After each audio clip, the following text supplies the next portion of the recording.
Bonjour tout le monde, aujourd'hui on va parler encore une fois de sport avec les sportifs qui se sont reconvertis dans le cinéma. Donc j'ai décidé de parler d'une dizaine de grands sportifs venant de sports différents. Donc je pense que vous allez connaître la plupart, mais je pense qu'il y en a certains qui vont vous surprendre. Le premier dont j'ai décidé de parler, je pense que tout le monde le connaît pour son rôle du père dans Tout le monde déteste Chris, il s'agit de Terry Crews.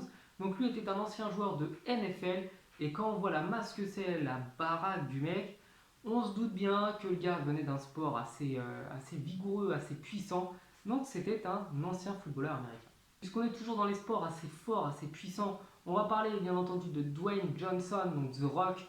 Donc là, je pense que plus personne n'a besoin qu'on le présente. Il s'agit d'un ancien catcheur, qui est toujours catcheur à l'occasion, évidemment, mais qui s'est reconverti comme acteur.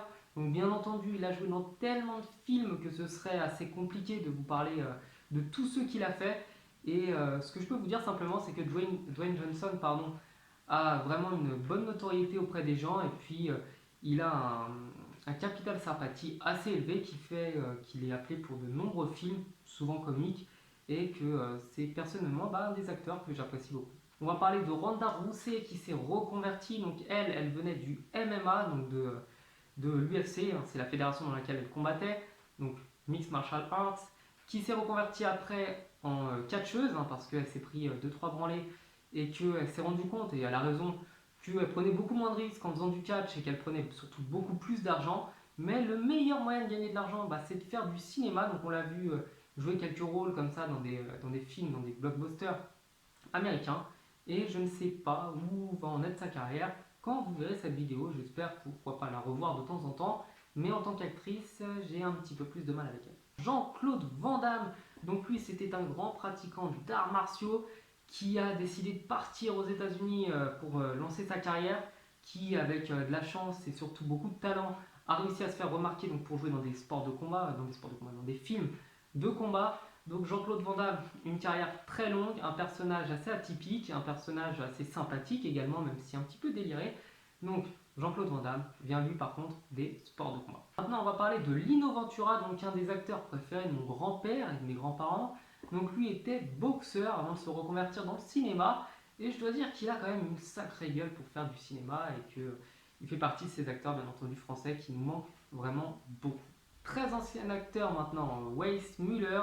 Donc lui était un champion de natation complètement drogué qui dans les années 30 a joué le rôle de Tarzan.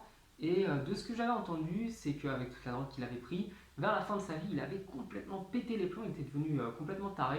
Donc là, bien entendu, ça n'a rien à voir avec sa carrière de cinéma, c'est plutôt la drogue qu'il a pris quand il était sportif professionnel. On va parler des arts martiaux, on va parler maintenant de Karim Abdul-Jabbar. Donc lui était basketteur, c'était un des plus grands basketteurs de la NBA à son époque. Et il a été vu notamment pour un rôle dans un film avec Bruce Lee, donc avec un combat assez légendaire entre les deux. Donc Bruce Lee qui était appelé le petit dragon, qui n'était pas très grande taille, Karim Abdul-Jabbar qui était un véritable géant. Et il s'est reconverti du coup dans le cinéma, il a fait quelques films et je dois dire qu'il est assez convaincant. Les derniers maintenant, on va parler de Schwarzenegger. Impossible de faire une vidéo sur les acteurs et anciens sportifs sans parler de Schwarzenegger. Donc lui était un des hommes les plus forts du monde, c'était un bodybuilder, il était monstrueux, c'était une montagne. Bien entendu, c'est ce physique-là et puis son accent un peu allemand, un peu dur, qui a fait qu'il est devenu très célèbre dans son rôle dans Terminator parce qu'il collait parfaitement au personnage, au point où pendant longtemps, moi quand j'étais petit, je pensais que Terminator, c'était justement une machine qui avait été inventée et que Schwarzenegger, en fait, je pense que c'est la meilleure représentation de Terminator. Donc évidemment, il est connu aussi pour d'autres rôles, je crois, dans Expandable, et il a fait vraiment pas mal de films, Schwarzy. Et enfin, on va finir avec la triplette, donc des footballeurs qui ont fait des petites apparitions, c'est pas du grand cinéma, c'est pas du grand théâtre. Donc bon, bien entendu, il y a Cantona, qui s'est reconverti en tant qu'acteur, qui est plutôt pas mal, mais je vais surtout parler de petit côté délire de Thierry Henry qui a fait une apparition dans H, de Zinedine Zidane qui a fait une apparition dans Astérix et Obélix.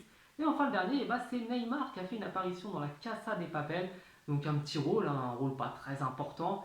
Mais la Casa des Papel est une des séries les plus regardées et les plus suivies en ce moment. Et la petite apparition de Neymar, va, on va dire, donner un petit peu de lumière encore plus sur cette série. Et voilà, j'espère que cette vidéo vous aura plu. Encore une fois, abonnez-vous, n'hésitez pas à me suivre sur les réseaux sociaux. Je pense que vous les connaissez à force, je les mets tout le temps dans la description.